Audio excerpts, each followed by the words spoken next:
정치 구단에서 이제 단수가 또 올라가셔야 될 텐데 아직 10단은 못 받으셨나요?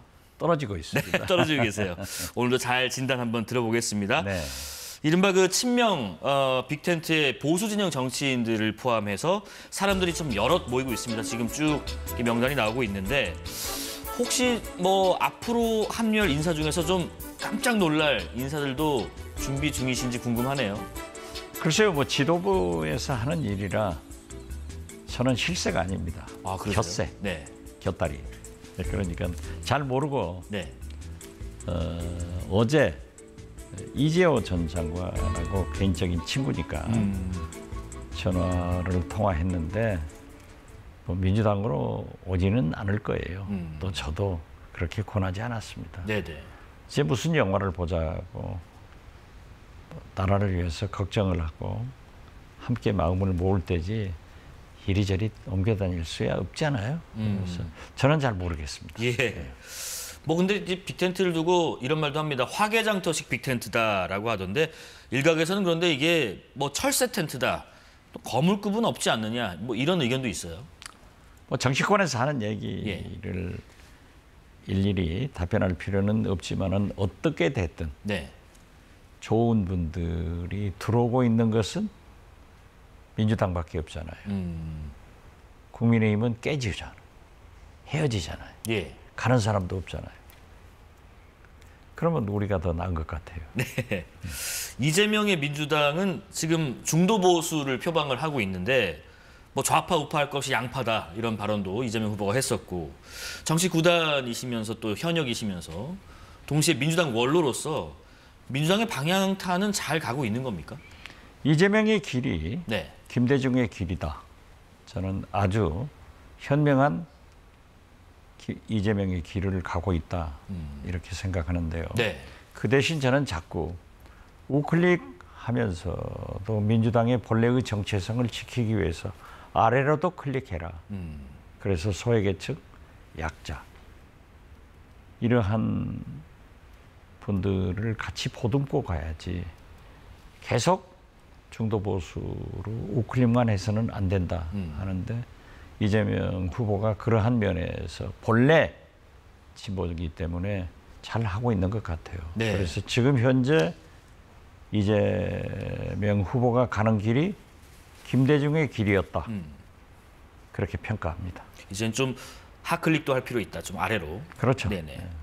하와이에서 지금 넥타이 색깔을 바꾼 그 홍준표 전 대구시장이 이른바 하와이 특사단을 만나고 특사단 지금 오고 있다고 하더라고요. 특사단으로 갔던 유상범 의원이 홍 전 시장이 민주당과 손잡을 일은 절대 없다라고 말했다면서 넥타이 사진이 문제가 되는 걸 인식하지 못했다라고 전했는데 과연 인식하지 못했을지 아니면 다른 의도가 있었을지 어떻게 생각하세요? 그건 홍준표 시장이 누구예요? 대구시장 할 때는 손가락이 바빴고 SNS는 통해 서울에 오셔서는 입과 손가락이 바쁘더니 하와이 가서는 넥타이까지 바쁘더라고요. 네. 홍준표 시장이 정계 은퇴 탈당하고 하와이로 간 것은 명태균 게이트에 관계가 있기 때문에 저는 검찰 수사를 피해서 갔다. 이렇게 평가를 하고 네. 지금 현재 정계 은퇴하고 탈당한 사람이 누가 어떤 의미에서 보면은 김문수 후보보다도 더 각광을 받고 있잖아요. 그래서 저는 이번 6월 3일 대선을 통해서 대단히 죄송한 말씀 같지만 국민의힘은 극우 보수는 괴멸을 할 것이다. 그러면 건전한 보수를 표방하는 새로운 국민의힘이 탄생할 거고 거기에 가장 유력한 대표로 홍준표 시장이 금을 환영할 것이다. 저는 그렇게 예측합니다. 그 왜 그럼 홍 전 시장께서 정계 은퇴를 하겠다라는 선언을 했고 복귀를 하실 거면 그렇게 해야 될 이유가 있나요? 명태균 씨가 계속 얘기했습니다. 1번이 오세훈 시장, 2번이 홍준표 시장, 3번이 한동훈, 4번이 이준석 했잖아요. 네. 어떻게 됐든 오세훈 시장도 홍준표 시장도 많이 밝혀져 가지고 간뒀는데 사실 나중에 알고 보니까 명태균 씨하고 홍준표 시장은 굉장히 인간적으로 가까운 분이에요. 그러나 홍준표 시장이 사기다. 나는 모른다.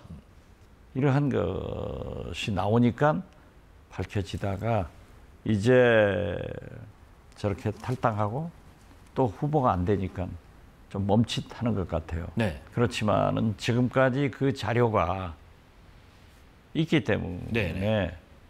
검찰에서 수사를 하지 않을 수 없을 거예요. 그래서 저는 대개 정치인들이 보면은 무슨 관계가 검찰에 잡혀 있을 때는 내가 정계 은퇴한다. 뭐 어쩌겠다 예. 하면은 잘 안 하잖아요. 그래서 그걸 피해갔다. 현명하다. 그렇게 봅니다. 그러면은 왜 차기 당권은 홍 전 시장이 가져갈 거라고 전망을 하신지 그 근거를 좀 들어보겠습니다. 지금 국민의힘 대선 주자들이나 중진들이 대통령 선거에는 처음부터 관심이 없었어요. 자기들이 질 걸 아는 거예요. 내란 주체 세력으로서 얼마나 국민과 역사가 엄중하게 심판한다는 것을 알고 있잖아요. 그렇기 때문에 당권을 거머쥐어 가지고 예. 내년 지방선거 총선에서 일정한 지분을 확보해 가지고 차기를 도전해 보자 이런 생각을 했을 거예요. 네네. 그래서 지금도 저는 홍준표 혹은 한동훈 이렇게 하지만은 한동훈은 그 홍준표 반열에서 밀려가는 거. 그렇게 보고 계시군요. 윤석열 전 대통령이 오늘 대선 13일 앞두고 이 부정선거론을 주장하는 영화를 봤습니다. 뭐 이와 관련해서 김문수 후보는 부정선거 의혹을 완전하게 일소할 수 있도록 최선을 다해서 노력하겠다라고도 했는데 오늘 이 영화 관람 모습 보시면서 어떤 생각 드셨어요? 정신 나간 분이죠. 윤 전 대통령이. 온전한 정신을 가지고 있다면 그러한 일을 하겠어요. 마치 윤석열 대통령의 탈당 성명서를 보고 저는 저게 김문수 선대위원장 취임사구나 할 정도로 착각을 했어요. 그런데 지금 이 판국에 무슨 부정선거? 그러면 당신이 부정선거로 당선됐단 말이에요? 당신이 대통령으로서 선거를 치른 총선거가 당신이 부정선거 했다는 거예요? 그래서 아직도 그런 몽상 속에서 헤어나지 못하는 행위고 결과적으로 보면은 이번에는 지난번 탈당 성명은 김문수 후보 선대위원장 취임사 같이 들리더니 예. 오늘 간 것은 이재명 후보 선거운동으로 등록했구나 할 정도로 한심하게 생각했습니다. 국민의힘 또 원팀 구성 얘기도 잠깐 해볼게요. 원활하지 않아 보이긴 합니다. 한동훈 전 대표가 김문수 후보 지원 유세에 나섰습니다만은 그 협의되지 않은 채 이제 자체 일정으로 움직이고 있다고 하고요. 또 이제 운동복, 선거 운동복에서도 이제 김문수라는 이름은 없는 옷을 또 입고 있다 보니까 더 그런데 역시 한 전 대표도 대선 승리가 아니라 관심이 다른 데 있다고 보시는 건가요? 당권에 있는 거죠. 예. 당권에. 그러나 한동훈 전 대표는 배신자 프레임에 꽉 갇혀 있어요. 그리고 비대위원장에서 당대표 될 때도 국민 뜻대로 또 잠시 쉬었다가 대통령 후보로 나오면서도 예. 국민이 먼저입니다 하는 책을 내가지고 책은 많이 팔렸죠. 그러나 결과적으로 보면은 국민 뜻대로가 윤석열 뜻대로 국민이 먼저입니다가 윤석열 먼저입니다. 간을 보다가 정치적으로 망한 거예요. 지금도 보세요. 물론 한동훈 전 대표는 우원식 국회의장이 계엄 해제 본회의 의결을 할 때 18명을 보내준 특히 윤석열 탄핵에 필요한 8명의 의원을 보내준 그 공로가 있어요. 예. 그러면 그 길로 갔어야 돼요. 그런데 윤석열 간도 보고 국민 간도 보고 그걸 결국 간동은 돼가지고 실패했는데 이번에도 보십시오. 내란 세력과 즉 윤건이와 종식해야 된다. 옳은 얘기예요. 옳은 얘기예요. 그런데 그걸 하지 못하고 혼자 네. 안 되잖아요. 이번에 보십시오. 김문수 후보를 도우려면은 나는 국민의힘 당원이기 때문에 우리 당의 후보를 선당 후사에서 돕는다 네. 하고 본격적으로 도와야지. 지금 뭐 김문수 표시도 없는 옷 입고 자기파 국회의원들 지역에 가서 지원 유세를 하는 것은 결국 뭡니까? 당권 준비하지만은 그렇게 간동은식 정치를 해가지고는 저는 어렵다, 안 된다. 네네. 그리고 역시 홍준표 전 시장이 수가 더 훨씬 높다. 저는 그렇게 봅니다. 네. 그 조금 전에 그 윤 전 대통령 또 김건희 여사와 관련된 어떤 언급을 하셨는데 조금 전에 김용태 국민의힘 비대위원장이요. 국민의힘은 김건희 여사의 과거 행위에 대한 국민 우려를 헤아리지 못한 점을 정중히 사과한다라는 사과가 공식적으로 나왔는데 이 부분은 또 어떻게 생각하시는지요? 그러한 사과를 가지고 예. 국민이 용납 안 해요. 그렇게 하려면은 특검을 찬성해서 본격적인 특검 수사를 받아야 돼요. 네. 지금 보십시오.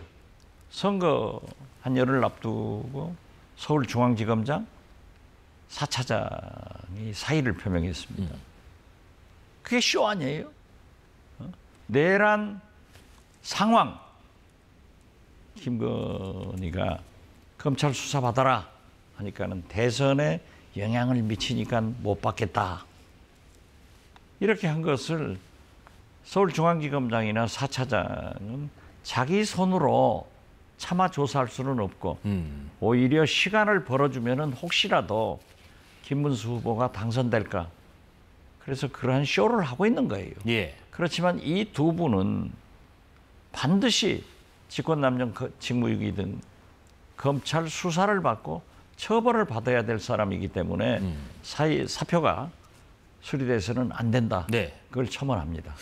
지금 또 김용태 위원장이 그런 얘기를 했었잖아요. 배우자들 간에 뭐 TV 토론을 하자. 그리고 지금 추가적으로 그런 언급을 했네요.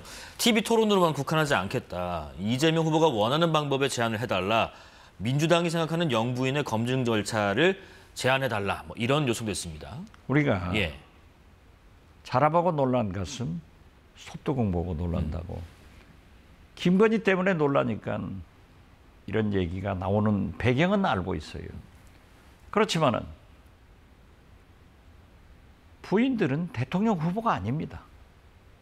정치인이 아닙니다. 예. 이것은 각 정당에서 혹은 언론에서 검증할 일이지 그렇게 나와가지고 TV 토론하고 뭘 검증해요? 그러면 이준석 후보는 싱글인데 어머니가 모시고 나오나요? 걸프렌드가 있나요? 웃기는 거 아니에요.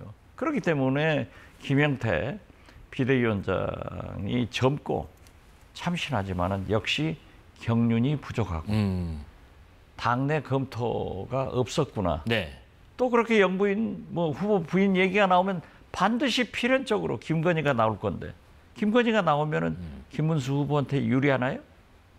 역시 좀 경륜이 아직 좀 부족하다.